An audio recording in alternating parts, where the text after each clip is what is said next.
welcome to today's episode of Come and See. Hello to our guests today. Could you please introduce yourselves? Hi, my name is Amgad Metri. Amgad, how old are you? I'm 16. Okay. Hi, I'm Nancy Shockey. And Nancy, what do you do? I work as a therapist and I own a private practice. Okay. Hi, I'm Mayurka Shinoda. And how old are you? I'm 16. Perfect. I'm asking these questions because today we're going to talk about a subject that I feel really touched all of us at one point in time or another. We're going to talk about self-esteem, whether it's low or high. We're going to talk about both. I want to start my first question, and I want to direct it to Nancy. What is self-esteem? So the way self-esteem is defined is a personal measurement of our self-image and our self-worth. So how we see ourselves within our society, how we see ourselves within our relationships with others, in work, in school. So how we see ourselves overall in the community. Okay. Mayurka, how do you define high self-esteem? I think high self-esteem means how well you think of yourself and how confident you are with yourself and your self-image. Okay, and Amgad? The same thing they said, courage, confidence, how you view yourself, even though if people say you don't look as well as they do, but you believe in yourself that you look good and you look better. Okay, so my question to actually both of you, so Amgad and Mayurka. Most people, you're in high school, is that correct? Yes. Okay. Do most people in your high school have low or high self-esteem? In my opinion, I think it's a combination. Sometimes people might have too much of a high self-esteem, which can be a negative thing. Okay. And some people have too much of a low self-esteem. Sometimes there aren't really a combination of like the right amount of self-esteem, but there's a big combination in high school. Okay.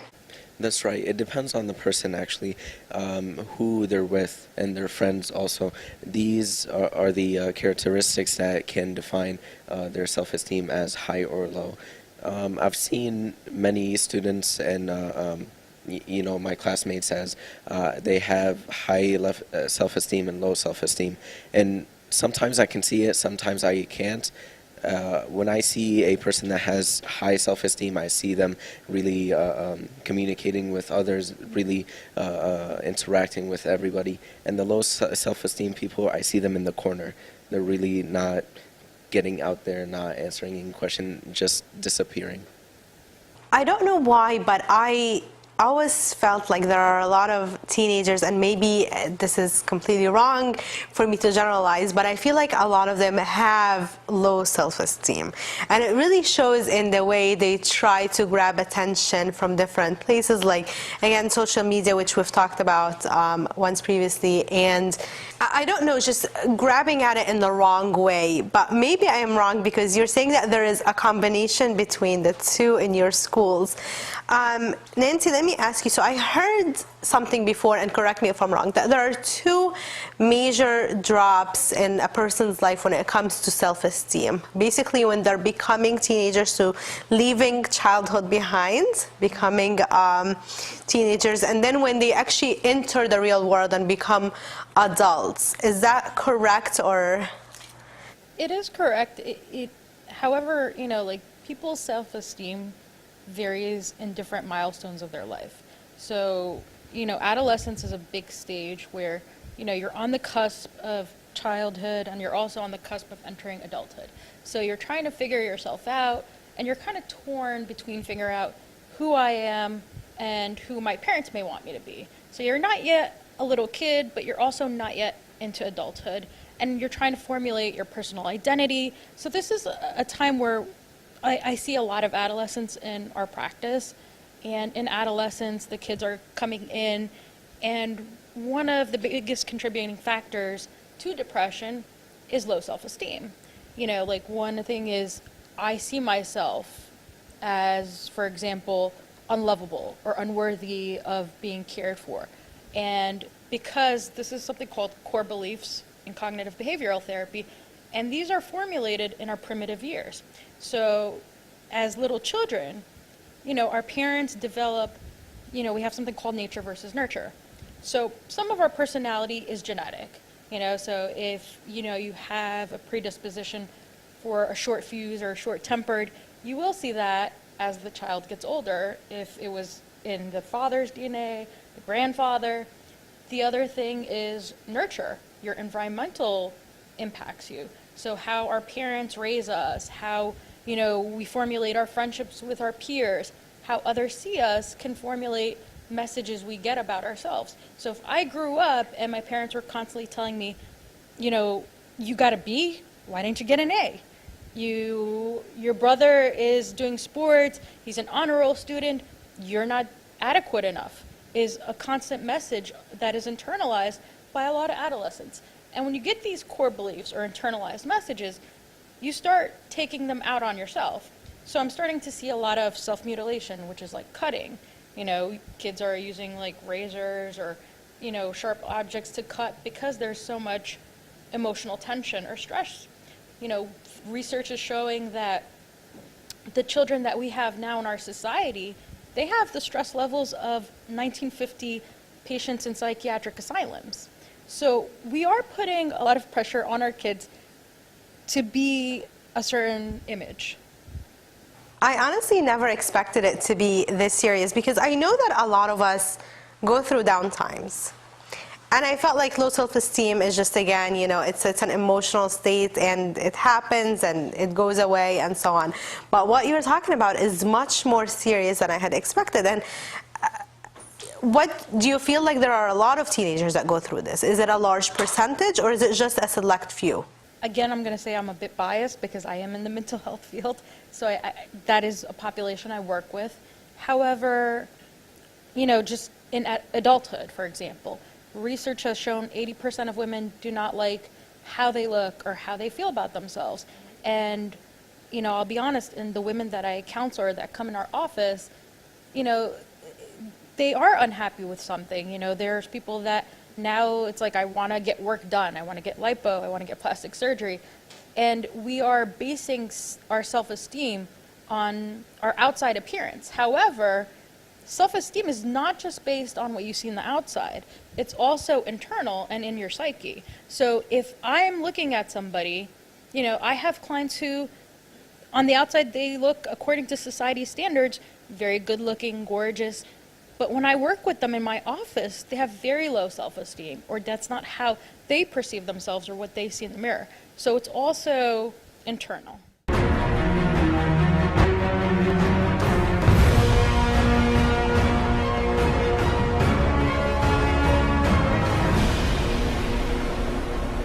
So I'm good in Mallorca. You've seen people with low self-esteem.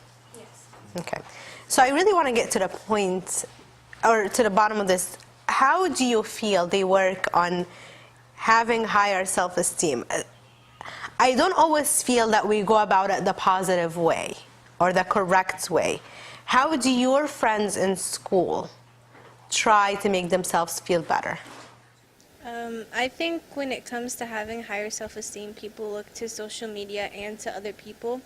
And some people tend to compare themselves with others to make themselves feel better. Like they might be like, oh, I have prettier eyes, or I have prettier hair, she doesn't look like me. So they'll compare themselves to others so they can make themselves feel better.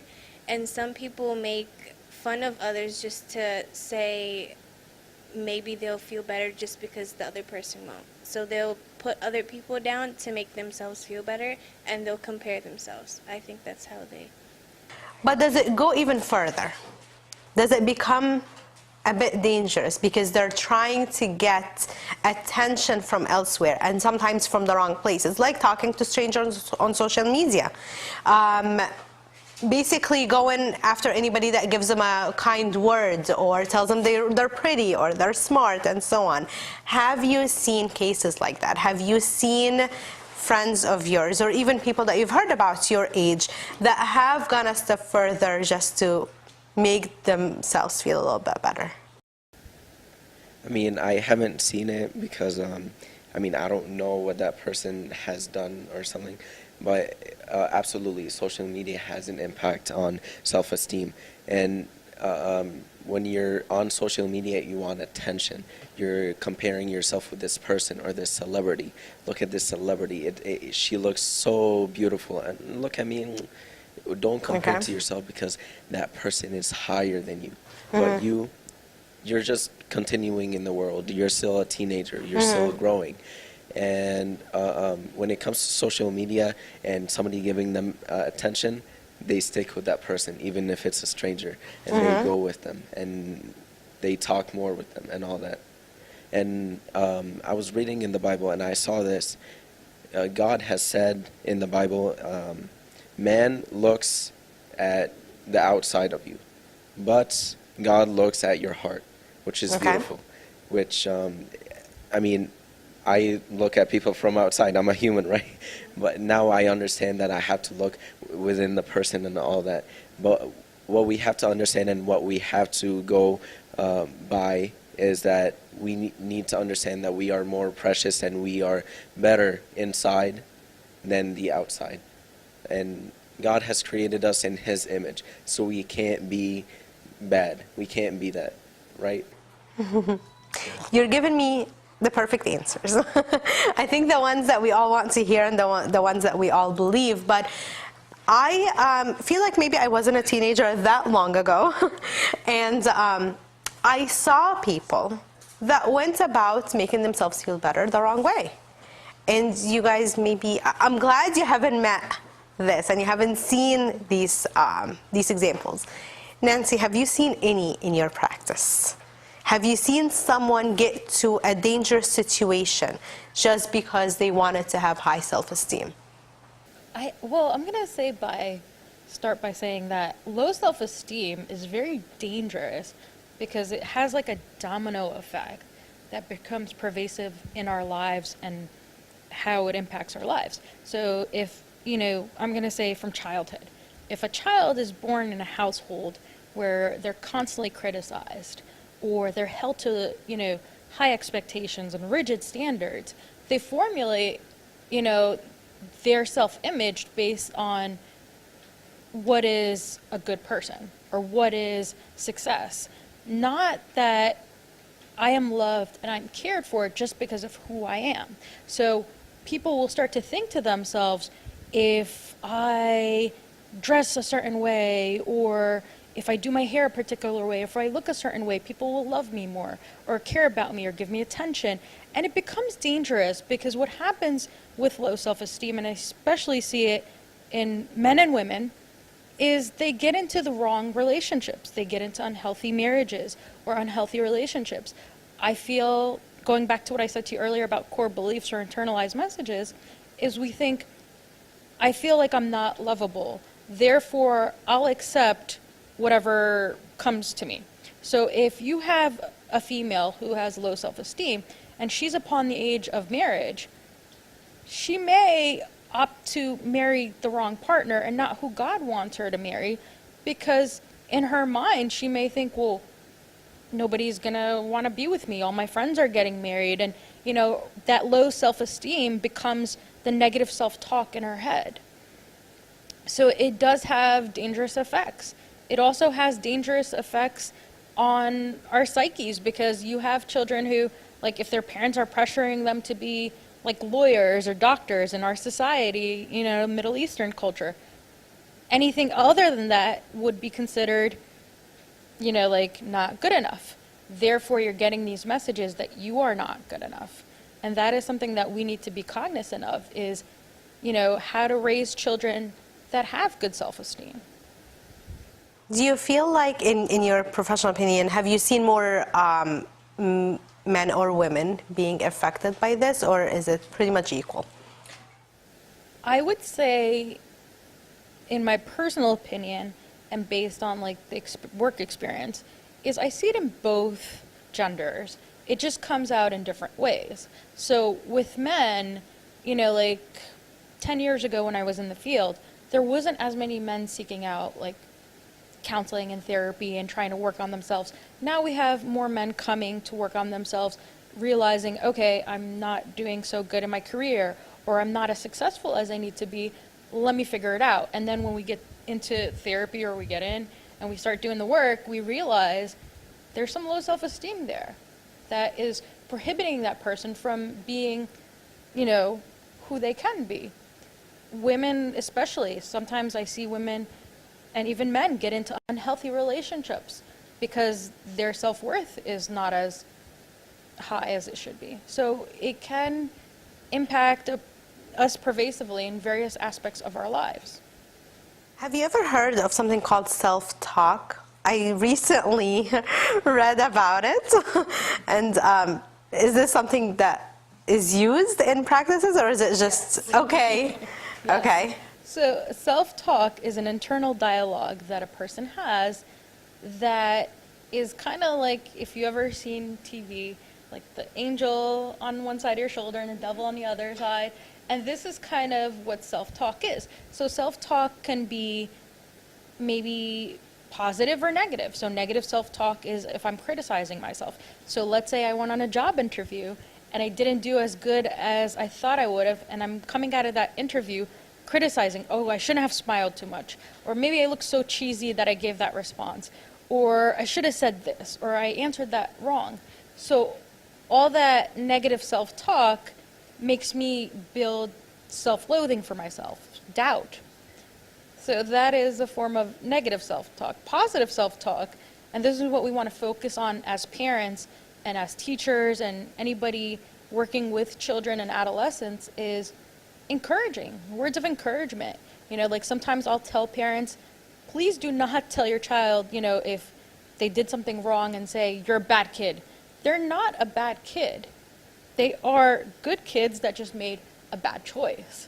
So you don't make that kid labeled so it doesn't carry into adulthood and, Okay. with them. So this is a question for both of you, Majorca and Amgad. How can you, as teenagers, work on making your self-esteem better without getting to the level of arrogance? Why don't you start? Because I know you mentioned something earlier about it being too much sometimes. When it comes to high self-esteem, it can be a good and a bad thing. I think the bad effect would be if you're using it to make others feel bad. Okay. And I think a positive way is you have confidence in yourself and use that to help others. Like you might give them self-confidence. They might see how you are and they might think, oh wow, I want to be like that. So they won't be comparing it. They would want to be somewhat at your level so they'd be comfortable like you are. So I think a way to help is having the right people around you and having the right effect around you. Okay. And if you think that the people around you aren't really right for you, it's going to be difficult to let go of them.